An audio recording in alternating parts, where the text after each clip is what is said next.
যা কয়া যে আমার সব ভুল টুল বড় ভাই হিসাবে মাফ করে দিছি যা। এখন তোর বড় ভাই তো আমার ডাক দিছিল, ডাক দিয়া কইলো তুই যদি এখন এই বেদ থেকে না আবার আস তোর চাঁদ তো একবার আনা হয় না আসলে রে বড় ভাই একটা ব্যাধি ভরা ভুল হয়ে গেছে। আচ্ছা তুই এলা বড় ভাই যা ক যে আমি আমার ভুল বুঝতে পারছি, যাতে ক্ষমা করে দে যা। আচ্ছা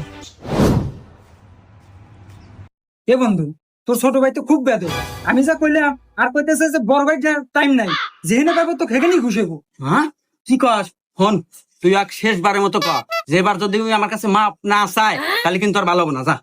আচ্ছা না বন্ধুরে কাম হইল না, তোর বড় ভাই এত বুঝাইলাম যে তুই ওর কাছে মাপ চাচ্ছু, এর লাও মানতেছে না। ও কইতেছে তুই যদি এখনই বেদ থেকে না বাড়াস তো এখনই মানতে পারবো। কি আমি এত করে ওর কাছে মাপ ছিলাম আর ও মানতেছে না? ও বড় ভাই টাইম নাই, ওকে এখন আমি